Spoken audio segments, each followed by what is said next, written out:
What's up guys? My name is Lauren and welcome back to my channel where we talk about money and mindset as well as my family's own journey to pay off six-figure debt. So if you like videos like that, then make sure you hit that red subscribe button. Today we are doing a home equity update and I was just looking, I don't think I've done one since September, so 5 months ago. Actually, let me just double check that. September 18th was the last time I posted a home equity update, and I meant to do these like every 2 to 3 months, and I don't know what happened. I just kind of fell off with them. So anyway, let me know how often you guys would like to see a home equity update, because on my channel, I try to post a balance of videos between our own numbers and what's going on in our own financial journey, and then like stuff to educate and give you guys information about things you could be doing, or like tips and tricks and like helpful things like that. So yeah, let me know how often you'd like to see these. We are planning to sell our house in 2023. So this is definitely something I am keeping an eye on, but I don't know how interesting it is to you, so let me know. Anyway, let's take a look at what happened to our home equity in 2021 and just like look at that whole year and then take a look at what's happened so far in 2022. It is raining outside right now, so last video I posted, actually I was having an audio issue with my mic and it kind of sounded like it was raining, and now I got a new mic and I think it's much better. I've been testing it, but it actually is raining outside, so hopefully the audio will be pretty clear. We'll see how good this mic is at like canceling background noise. But yeah, so here is our home equity tracking spreadsheet for 2021. So we started out at the beginning of 2021 with our home value at $402,000, our mortgage at $308,494, and then our home equity line of credit at $22,299. So our total home equity starting at the beginning of 2021 was $71,207. And this is obviously just an estimate. I'm going off of what I think our value of our home is. I look at Zillow. I also look at like what's going on in our neighborhood, because we live in a small development of like, I don't know, I think there's like 70 or 80, 90, something like that, houses that are all very similar. And so what one goes for in the development, generally the rest are kind of in that range. So between all that, I try to give my best estimate minus like $20,000 to $30,000, because I try to be super conservative with it to take into account what we would actually get out of the sale of the home after like closing costs and broker's fees and all the stuff that comes out of closing. So during the year of 2021, we did have a huge increase in our home equity, and it was due to a couple things. One is our home value actually went up a lot. It went from 402 up to 460. So that was an increase of 58,000. And then our mortgage went down just by paying our normal payment. We weren't paying anything extra. Like I think I rounded it to the nearest dollar or the nearest $5 or something like that. So maybe we were paying a couple extra dollars a month, but nothing substantial, because that's not a debt we are prioritizing right now for two reasons. One, we have other debt that we want to pay off, which I talk about all the time with our debt-free journey and our student loans and everything.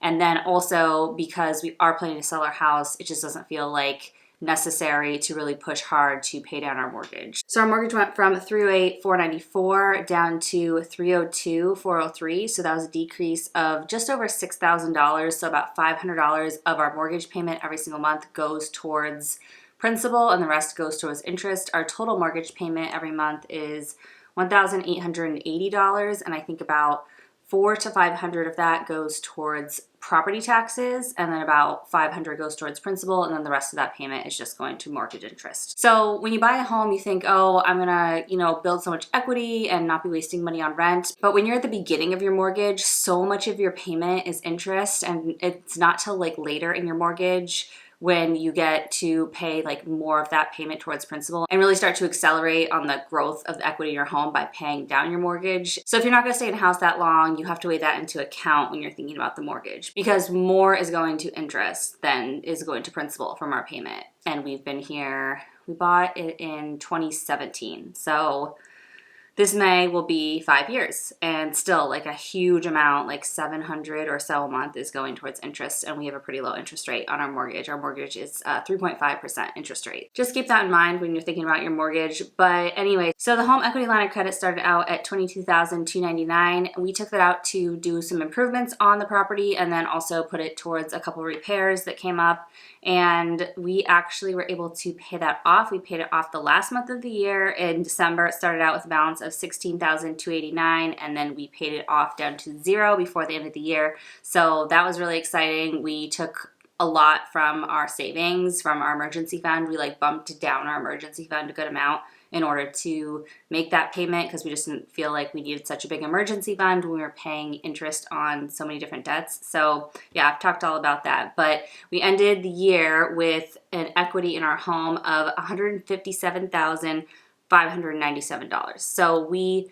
basically doubled the amount of equity in our home over the course of a year, which I think is pretty unusual. I know that like some of it was our doing. There was, let's see, 28,000 or so that we paid off of debts that we owed on our home. So 28,000 of that growth was from our paying down debt on the property.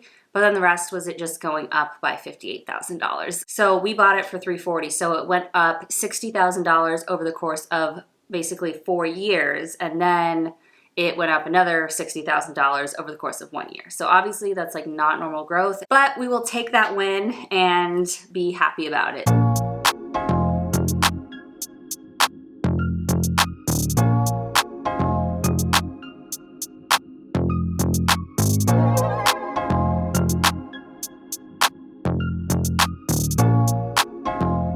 So let's take a look at what's going on with 2022 so far. So for 2022, we've only increased our home value so far by $5,000. Actually, Zillow said our property went up by $15,000 or $20,000. I think it was $15,000 during this month. And again, I'm being really conservative with the estimate. So I did not put that Zillow value in here. I put that it only went up by $5,000 because I just want to be super conservative. I'd rather be pleasantly surprised with how much money we get out of the sale than disappointed. So $465,000 is the current value of our home estimated.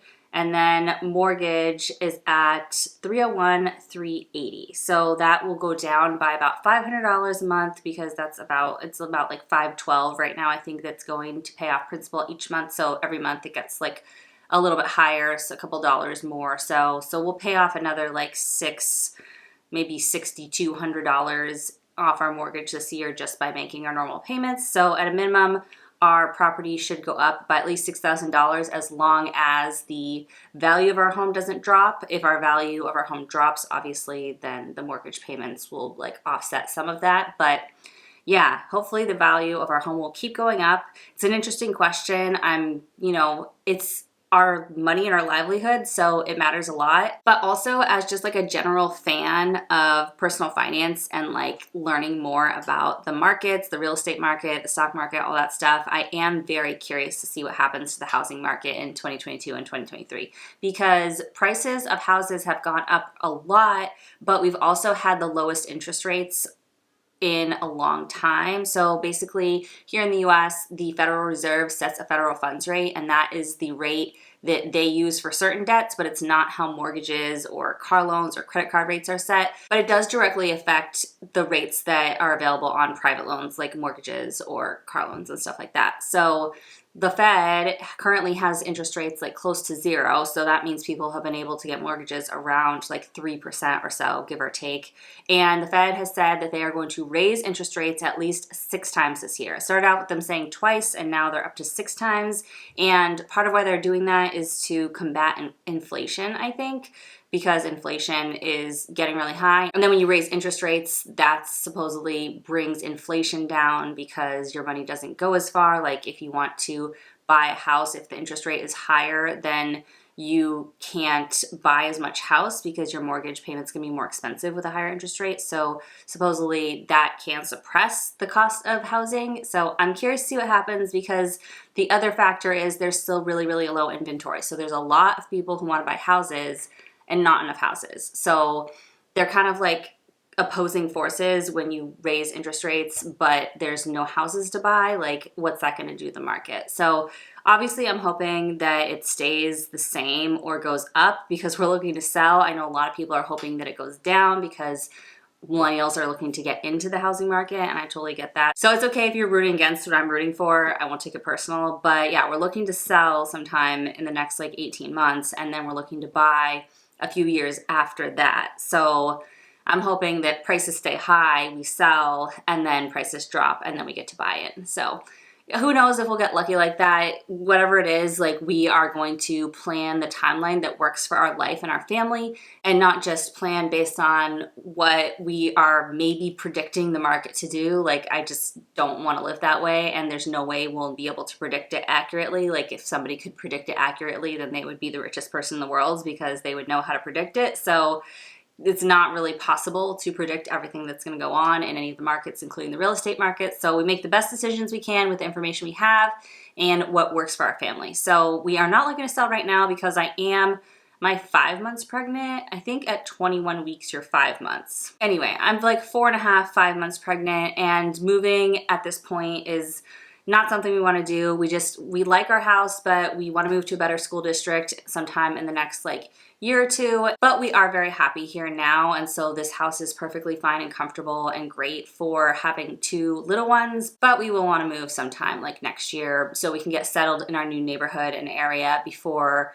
my daughter enrolls in kindergarten. So my husband and I have been talking a lot over the past, I don't know, like 3 or 4 months about where we want to move, and we've really narrowed it down a lot. We aren't like 100% set, but we've narrowed it down a lot. And so I'm not ready to talk about exactly like the details of what we're thinking, but we are very excited about our current plans, and I'm a little nervous, but just I think it's going to be great. And yeah, I'll talk about that more as it gets closer. So going back to our spreadsheet for a minute, total equity in our home currently is $163,620. Now, we are planning to rent, like I said, once we sell. And so we're using a chunk of that money to pay for the cost of moving and getting into a rental and everything. You know, I have to pay first and last and like whatever, security deposit, and then also like movers and stuff like that.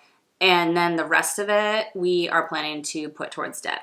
And that's why we're planning to rent for a few years, because we're planning to try to continue to pay off our debt until we can become debt free, then save up a down payment and then purchase a house. So we will hopefully have this period of time for maybe like a year or two in our lives where we literally have no debt, and that would just be the best feeling ever. So I am hoping that we get at least $120,000 that we can put towards debt out of the sale of our home. So obviously if it drops and we only have $100,000 in equity, then we may only feel comfortable putting like 70 or 80,000. There's a lot of factors that, you know, we don't know what life's going to look like a year and a half from now exactly. So there's a lot of factors to consider, but yeah, our house could drop in price, obviously, but if it does, I'm hoping we can still put at least $120,000 to pay off debt. So the other thing I want to talk to you guys about, actually, if you have any experience with this, I would love for you to comment below and let me know. I have never sold a house before. This is our first house. We are first time home buyers, and so we have never sold a property before. And I am wondering at what point we should contact a realtor to have them look through the property and see what they think about its condition, if we need to put any money into it to make it as desirable as possible for a buyer. And obviously it depends on the like environment in which you're buying, because right now it's so competitive, you may be able to skip things when you sell your house that you would normally have to put money into, and people will just buy it anyway for top dollar. But just generally, I'm wondering how far in advance we should contact a realtor. So I'm thinking in the fall, like September, October, which will be about 6 months before we're considering putting our house on the market. And that will give us time for them to evaluate the house, and then we can have some time to save up for any repairs or improvements that they recommend, slash do them ourselves or get quotes and get all the work done. So that's what I was thinking. I feel like right now is too early, like a year in advance. I just don't really have the bandwidth for it right now. I have so many other projects too, with like another baby coming and all the stuff I'm working on with my business. It's just not something I feel interested in doing this far in advance. But maybe in the fall, I think I would feel like ready for that when I'm like a few months postpartum and kind of getting settled into the life with 2 kids, and the idea of maybe putting our house on the market is more close in time. So what do you guys think? Is that a good timeline? Is that too late, too early? So I'd love to hear your thoughts, whether you have sold a home personally before or you're a realtor and so you know in your line of work what you would prefer your clients to do. So comment below and let me know what you guys think. So that is it for this home equity update. Again, let me know how often you'd like to see these. Obviously, like, stuff changes every single month, but I also include these numbers in our net worth update. And so it's not broken out for like home equity, but I you can kind of calculate it from there. Or now that I'm thinking about it, should I include a little home equity calculation in our net worth updates where it specifically shows what the home equity is? But I still think I would do a separate home equity update video here and again because there's just a lot to talk about when it comes to home equity, and those net worth updates, I'm talking about our whole financial picture, so it would just be a little bit too much to fit all into one video. So anyway, I'm just kind of rambling. So let me know what you guys think. If you like this video, as always, give it a big thumbs up. It really helps out my channel. And if you want to see more videos like this from me, then hit that red subscribe button down there. I'd love to have you as a subscriber, and I'll see you guys soon in my next video. Bye.